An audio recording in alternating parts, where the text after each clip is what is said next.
Então, hoje 11 de dezembro de 2017, nós estamos no Museu de História e Arte de Chapecó, na Avenida Getúlio Vargas, 17N.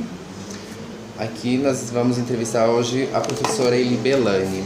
Professora, a senhora poderia começar falando o seu nome e brevemente da sua biografia? Eli Maria Belani, licenciada, mestre em História, e tenho trabalhado, pesquisado e publicado algumas produções voltadas sempre para o aspecto regional enquanto região dentro do contexto catarinense e das inserções dessa região do antigo município de Chapecó, ou então hoje, o município hoje de Chapecó, tem dentro do contexto da historiografia. Então, para começar, a senhora poderia falar um pouquinho da sua relação da sua trajetória pessoal em relação ao patrimônio cultural, aos espaços museológicos aqui em Chapecó, quando que a senhora passou a ter um contato mais direto com esses espaços? Bom, é uma pergunta que exige várias respostas. A minha aproximação com a temática história, memória, patrimônio vem desde o momento em que eu estava ainda estudando, primeiramente interno no Colégio Bom Conselho em Passo Fundo, posteriormente aluna aqui do Colégio Bom Pastor, e nessa área da história, uma pessoa que me deu luz para a minha tendência a cair nesse lado, chama-se professora Glorice Maria Graff, ainda viva entre nós, professora de História. Posteriormente, com a transferência da família de Chapecó para a cidade de Florianópolis, continuei aluna do curso normal, do Colégio Coração de Jesus, um colégio centenário, aonde eu passei a conviver assim com filhas de alguns expoentes de lideranças ou não da capital do estado. E desse grupo ali do Colégio Coração de Jesus, nós somos mais ou menos umas 6, 7 amigas e que juntas fizemos o vestibular para o curso de História na antiga universidade, curso de História da então Universidade Federal de Santa Catarina.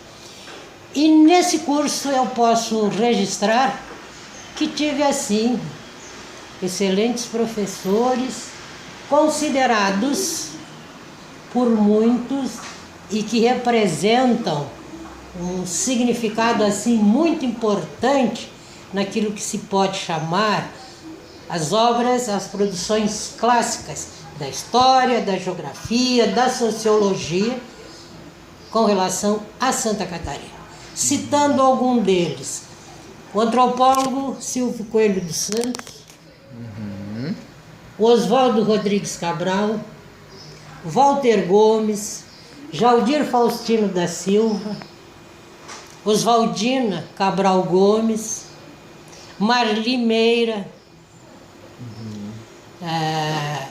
algumas palestras de muita importância do professor Vitor Peluso Júnior,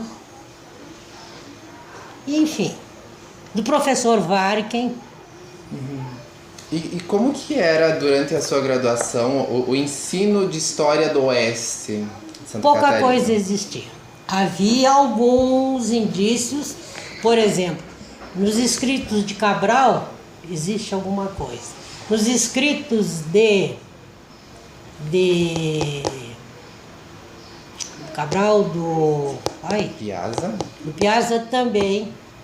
Já nos escritos, na produção, hoje falecido, do Silvio Coelho dos Santos, ele começa a fazer assim, uma análise mais após o seu mestrado e seu doutorado, trabalhando com as populações indígenas, mas sempre fazendo referências, certo? E um trabalho excelente final dos anos 30, começo dos anos, aproximação dos anos 40, Chapecó, de povoado à cidade. Um trabalho espetacular do professor Vitor Peluso Júnior, onde ele dimensiona a potencialidade dessa região. Então, a partir daí surge cada vez mais o despertar e o interesse. Fora isso, paralelamente, eu também trago de família toda uma trajetória de atividade, de trabalho nessa região do Oeste. Meu avô materno, um dos que instalou o que hoje é esse grande complexo da agroindústria, que era o antigo frigorífico Marafão, hoje, a Aurora. Então tem toda essa ligação. Meu pai também, pelo fato de ter sido madeireiro e balseiro, então tem toda essa ligação, vamos dizer, e o meu despertar como aluna, como interessada ou curiosa, entre aspas, a coisa vai avolumando. Em relação ao seu curso, teve num determinado período o professor Piazza, ele fez um levantamento arqueológico de Santa Catarina. Eu estive com ele trabalhando, ficamos uma semana hospedados aqui naquele hotel aqui em São Carlos, naquele sítio urbano, onde depois foi construído o frigorífico. E dali foi levado para Florianópolis, claro, porque ele tinha a bolsa do, se não me engano, do Instituto Smithsoniano dos Estados Unidos, tá? Enfim, também então o meu olhar para a arqueologia. Mas eu não fiquei na arqueologia. Sim. E ele chegou a ter algum contato com o Celistre, com o acervo do Celistre? Aqui a senhora tem alguma informação sobre a coleção do Celistre? Não me recordo. Porque nesse momento, quando eu estive, as viagens de Walter Piazza, aqui para a região, acho que o Celistre já estava, já falecido. Sei que ele teve, provavelmente ele deve ter tido contato com o filho do Celistre, né? O Raul. Fora disso, olhando agora algumas ações políticas no bom sentido, dessa preservação da memória, eu vejo como um marco as comemorações do 50º de Chapecó. Aonde começa, mesmo que dentro do senso comum, alguma coisa publicada. E aqui eu cito o álbum do 50º. Só para estabelecer algumas datas, a senhora começou a sua faculdade, a sua graduação em que ano? Não lembro. Para que isso? É um processo como... Não interessa isso. É um processo que vem... passei o primário, o ginásio, normal e direto fui para a faculdade. 2 anos depois fiz a primeira especialização. E aqui a senhora passou a trabalhar nos museus aqui de Chapecó, mais diretamente na área em que ano? Nos museus não. Nos museus não. Primeiramente eu me engajei, já voltando a Chapecó, para trabalhar na hoje UNO Chapecó. Eu participava ativamente do primeiro Conselho Municipal de Cultura, do qual eu fui uma das presidentes. E aqui eu quero abrir um parênteses. Foi durante a gestão do Oledônio, isso? Aqui eu quero abrir um parênteses. Que essa reestruturação, vamos dizer, enquanto ações políticas, tá? Outro marco. Administração de Altair Wagner e logo em seguida a administração de Milton Sander.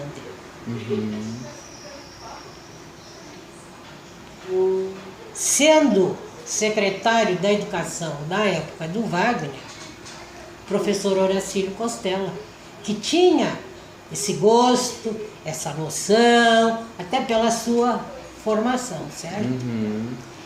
E secretário da Educação da primeira administração do Milton, professor Hilton Rovere. Ex-sacerdote, com toda uma formação da Gregoriana de Roma. Então, olhem a formação intelectual, de conhecimento e da visão e da sensibilidade que ele tinha. Então, nesse momento também há uma reestruturação. Agora, voltando especificamente a uma casa, que vamos chamar de museu, certo? Uma casa que vamos chamar de museu. Ela data mais ou menos, as primeiras manifestações, se não me falha a memória, ainda vem do período administrativo de Vicente Cunha, que alguma coisa foi feita. E assim, lembrando, eu teria que consultar, mas de viva memória, há um incremento nesse aspecto museu na administração Altair Wagner, cujo museu estava ali na sede, na antiga sede da prefeitura, onde hoje tem a parte administrativa embaixo.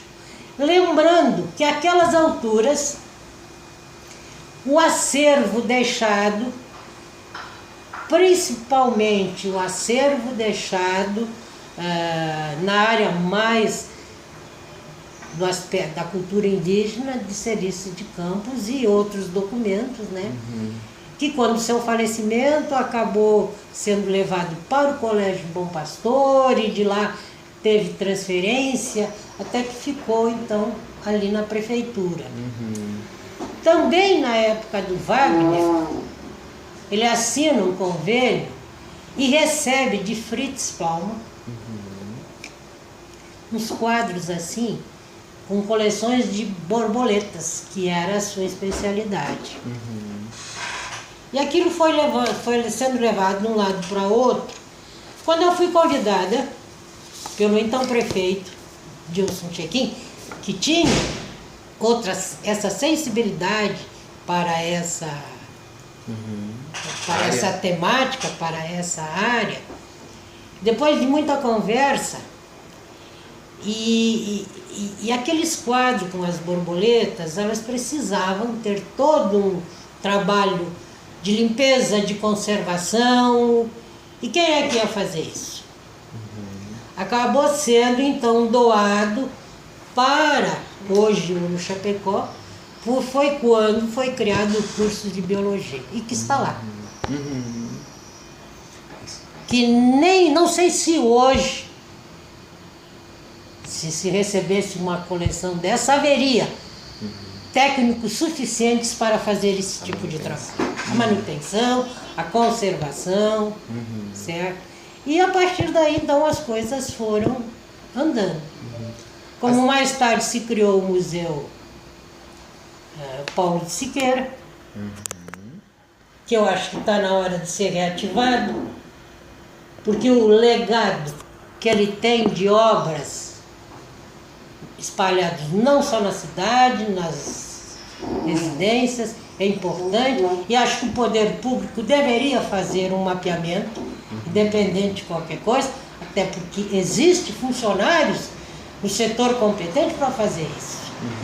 Com que, para a gente ter mais, para que se tenha um arquivo com mais informações a dar ao futuro visitante, ao futuro usuário, certo? E chegamos aonde chegamos.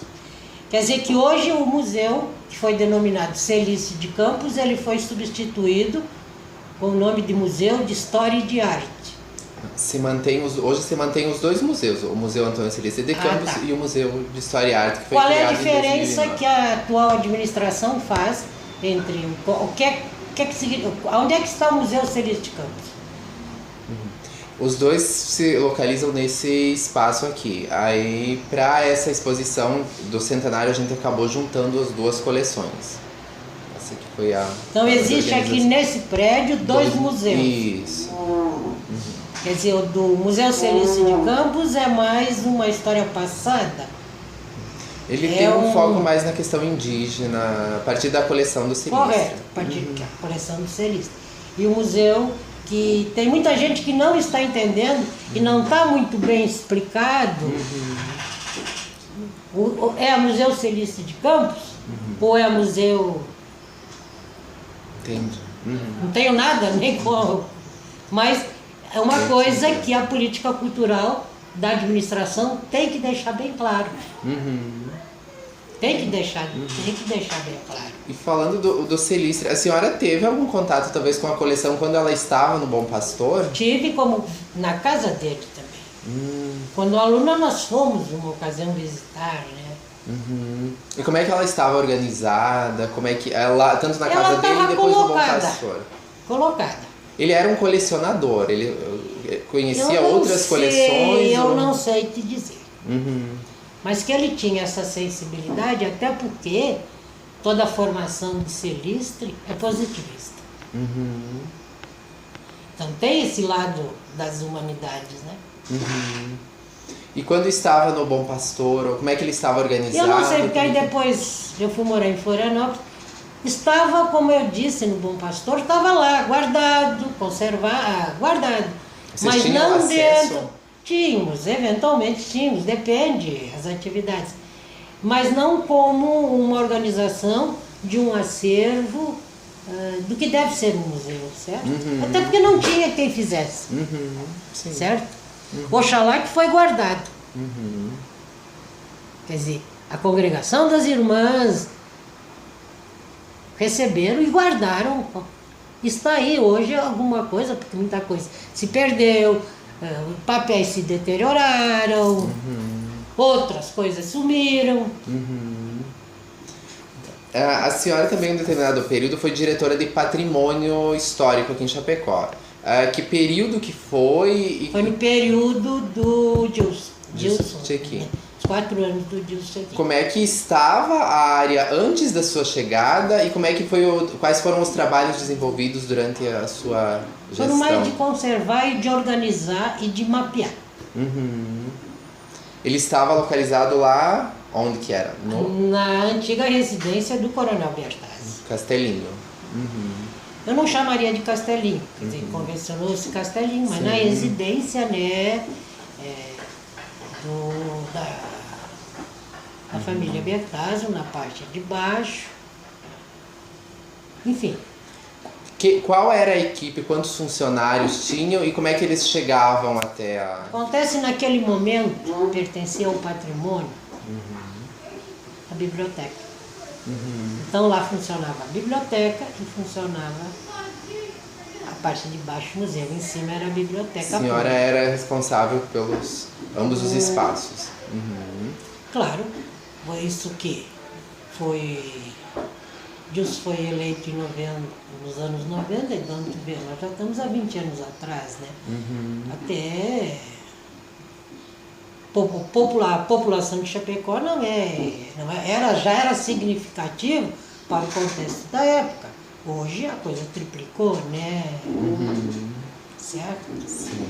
E esses dias eu estive lá na biblioteca e ainda disse para o pessoal que está lá, esses livros aqui de capa foram todos restaurados na minha época, porque naquele momento se conseguiu trazer uma equipe da Biblioteca Pública de Santa Catarina para dar um curso aos funcionários. E específico da área de museus, a senhora lembra talvez algum funcionário? Como é que era, quais eram os funcionários, a equipe, que tamanho tinha? Tinha diversas.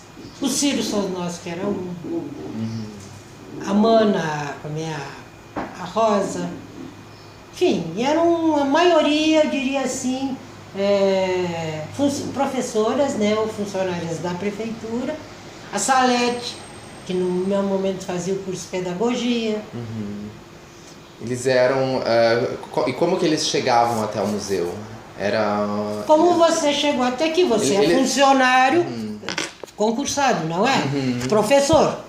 Sou funcionário concursado como técnico em museu. Ah, tudo bem, mas eu pensei que... Mas tu não teve um período que tu era professor e veio para cá? A mesma coisa. Era assim. Posteriormente, em função da demanda, foram abertos novos cargos. Mas primeiramente tu veio para cá como professor. Era o que acontecia naquele momento. Então eram professores que eram escolhidos. E que fizeram um excelente trabalho. Fizeram um excelente trabalho. Tinha a Karine Traje, que trabalhava lá, a artista hoje, a Sandra Belo, que é doutora em artes. Era uma equipe grande. Era mais ou menos, em torno de umas, comigo, mais o Ciro, que estava lá, e mais o guarda, que hoje está lá também é funcionário da prefeitura, está lá na Câmara, e 2 serventes, que a movimentação era muito grande, né? Sim. E como é que funcionavam assim as atividades de conservação, de pesquisa e exposição? Como é que era a rotina, enfim, os trabalhos, como é que ocorriam? Dentro da normalidade do que é uma biblioteca, do que é uma visita a museu. Se trabalhava no sábado de manhã. Essa história era de manhã e à tarde, não tinha esse... Aí são questões administrativas que eu não vou entrar. Nós íamos com essa equipe nos bares, nos restaurantes que tinham, a gente tinha montado uma coleção de 200 slides e aonde foi selecionado a evolução da cidade de Chapecó, o município. Se passava os slides, se distribuía pequenos panfletos dizendo o que é que significava aquilo. Fizemos uma exposição no Banco do Brasil,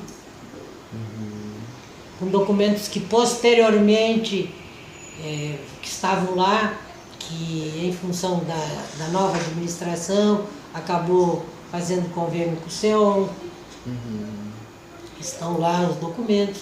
Oxalá que foram para lá, que pelo menos o SEON tem todo, né, conta documentação. Enfim, chegamos onde nós chegamos hoje.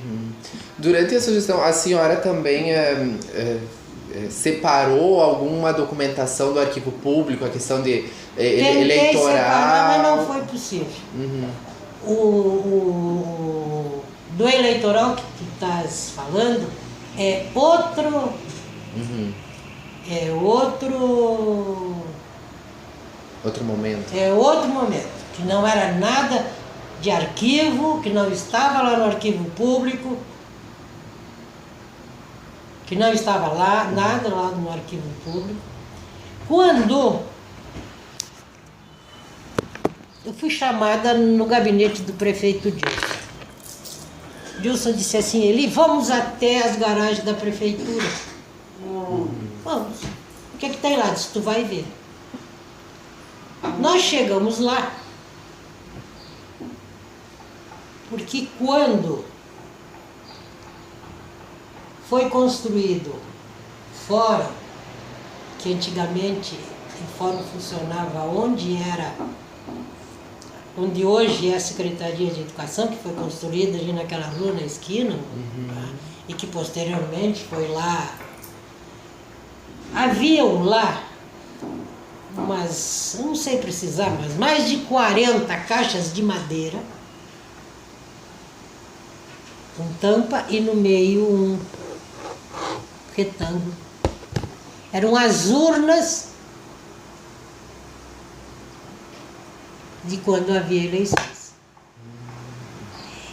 E lá dentro dessas urnas, além daquele santinho que antigamente eles colocavam dentro dos envelopes, né? Havia os processos de qualificação eleitoral. Aí foi trazido para cá, foi feito uma limpeza e naquele momento, naquele período, ficaram aqui E posteriormente, quando houve a transferência de muita coisa daqui lá para o céu, eles acabaram indo para lá, graças a Deus. Isso foi em outro momento que foi essa Não tem transferência. nada a ver, que não estava no arquivo público. Sei que quando houve a mudança após a administração do Fritz, que veio para cá um outro pessoal, trouxeram do arquivo público alguns documentos. Uma vez eu vim aqui, fiquei assim, tchau, que eram algumas coisas antigas. Tinham até jornais de professores que faziam lá do Borno. Onde é que foi parar aquilo? Então eu falo com conhecimento de causa porque eu acompanhei isso. O arquivo público onde que funcionava durante esse Aonde período? está hoje lá. Até hoje. Sempre esteve E lá. já briguei pelo arquivo público. Acho que acontece que precisa de um local apropriado, né? Ele está agora uma parte dele na Arena Condá. Eu sei. Durante a sua gestão foi aprovado a Lei de Proteção ao Patrimônio, né? Que até hoje está vigente. Como é que foi o processo de discussão? Se vocês se inspiraram em alguma lei? Não tem nada. Que foi? Claro, que pela leitura que a gente tinha, tá? E por essa preocupação, foram dois documentos legais que são da minha época. O primeiro é esse do patrimônio cultural. E aí foi reunido o então procurador jurídico do município, na pessoa do advogado, que também foi professor. Daqui a pouco me lembro, que era da Secretaria de Educação, que era do Conselho de Educação, o jornalista Marcos Bedin,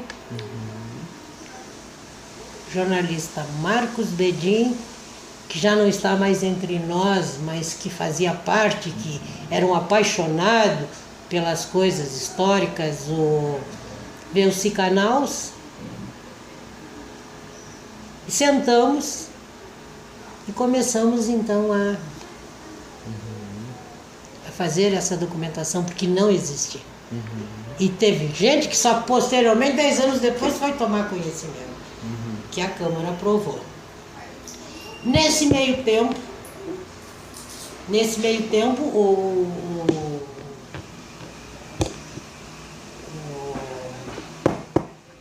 prefeito Dilson Tchequim foi procurado pelo pessoal da empresa Bertazzi a respeito do acervo. E que, para que aquele acervo não desaparecesse da cidade, saiu outro documento, fazendo o tombamento do acervo. Senão já teria se perdido. Mas o tombamento da coleção foi posterior à lei? Ou uma coisa... Uma coisa não tem nada a ver com a outra. Tem nada a ver com a outra. Não misturem as coisas. Foi simultâneo. Tanto é que a lei de patrimônio foi aprovada pela Câmara. Mas o decreto-lei do tombamento é do prefeito. Então não dá para misturar as coisas. Sim, claro. E que essa documentação, posteriormente, depois, foi para o CEU, que está lá organizado. Então, se nós formos olhar num sentido linear, bem ou mal houve uma evolução. E nós temos muita coisa que está se perdendo. Muita coisa que está se perdendo. Aí, finalizada a gestão do Dilson Tchequim, a senhora deixou a Sim, pasta. porque mudou o governo, aí veio para cá, se não me engano, a Lenice, né, Weiss, que também permaneceu por um período muito curto. Aí houve uma série mas já numa outra linha.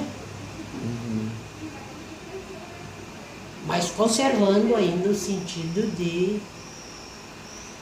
preservar, né, o que se tem, o resgate. E posteriormente a sua saída, como é que a senhora observou a atuação dos museus aqui em Chapecó, a trajetória dos museus? Qual que a opinião da senhora tem? Eu acho que tem um outro momento que não se pode esquecer. Não só em Chapecó, não só em Chapecó, mas como na região. O curso de História da Hoje Uno Chapecó também tem a ver com esse crescimento, com esse despertar, certo? Esse despertar, esse interesse. Você foi aluno do curso, você sabe disso, certo? Então também é outro marco. Mas são processos que não se faz de um dia para o outro, né? E quando, então, indo para esse caminho, quando a senhora era professora, quando existia o curso de História, como é que era a relação do curso de História com os museus? Mas é isso que eu estou dizendo. Quantas reuniões foram feitas, quantos cursos foram dados. Isso tudo começou quando o professor Santo Rosseto cria e organiza um CEU e que estabelece as diretrizes. Que é o Centro de Memória da região, né? Então aí tem o papel principal do Santo, que foi o idealizador, a Hilda Brizotti, depois a Hilda Dimitruk, e posteriormente o CEU que está lá. Então é um processo que foi. E também a formação mesmo que fosse licenciado em História, mas passaram a ter uma ideia bem diferenciada e de valoração a sua terra, a sua gente, sem ufanismo, mas é ou não é verdade? Você é prova disso. E, assim, durante a sua gestão, quais que eram as maiores dificuldades que a senhora enfrentava na gestão da pasta? Dificuldades em que sentido? Quais que é a ordem? Assim, existia algum empecilho? Eu nunca tive. Que nós éramos meio autônoma. Certo? Nós éramos meio... A questão financeira, com o poder público, isso... Não, se conseguia um pouco de choro, mas sabia-se, né? Muita doação e também pelo meu relacionamento, recebi muita doação de livros. Quer dizer, podemos dizer, um trabalho de formiguinha. E na parte de museu, a senhora lembra de alguns itens específicos que foram doados, alguma doação de acervo? Lembro. A documentação da TV Clube de Chapecó, que está tudo lá no céu. 2 rádios. Onde é que anda? Aí, quando se recebia o acervo, se passava pela documentação, se assinava um termo de doação, era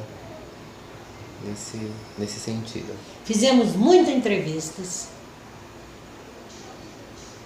com pessoas que, não só liderança, mas gente mais, não sei onde é que foram parar, tudo foi transcrito. Reorganizamos as fotos que tinha aí, que ainda hoje são reproduzidas e que está sendo utilizado nesse espaço que nós estamos aqui. E o público, como é que era a presença do público? Qual que era a maior parte do público?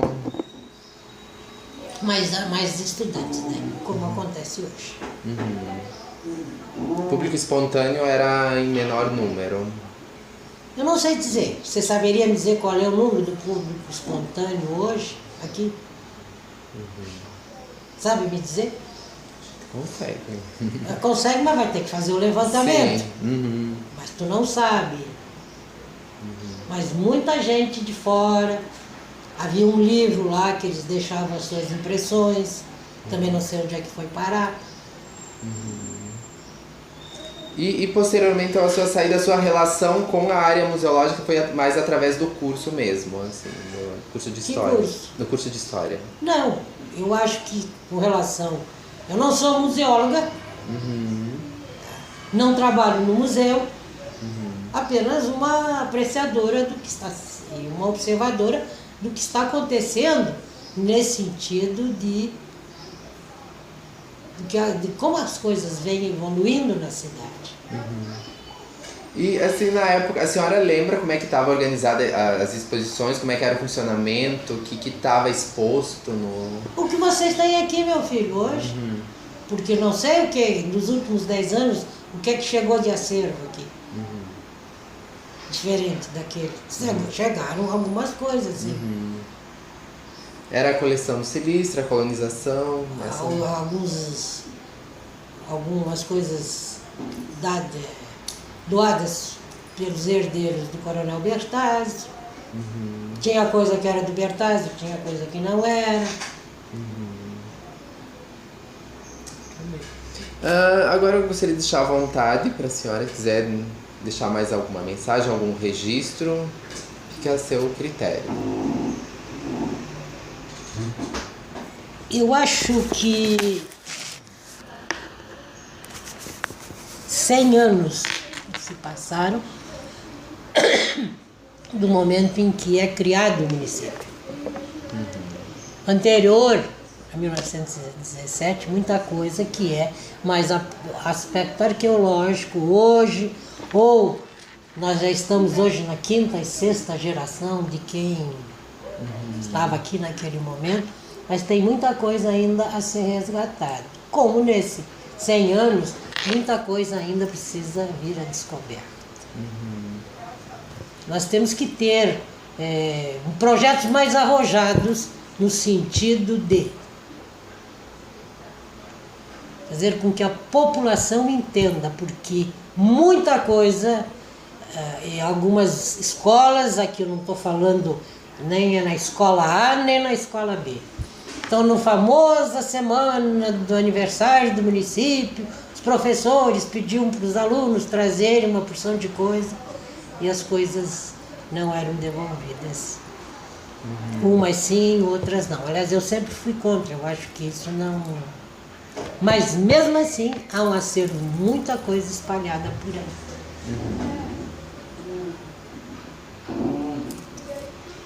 Na minha outra coisa, quando nós estávamos aqui, porque lá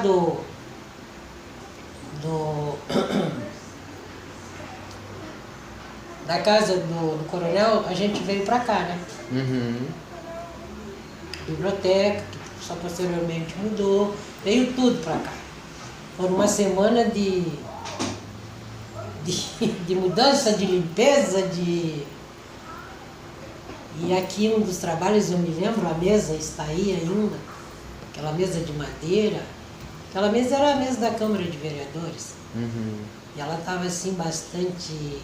Quem lixou, pintou, foi o Ciro Sosnowski.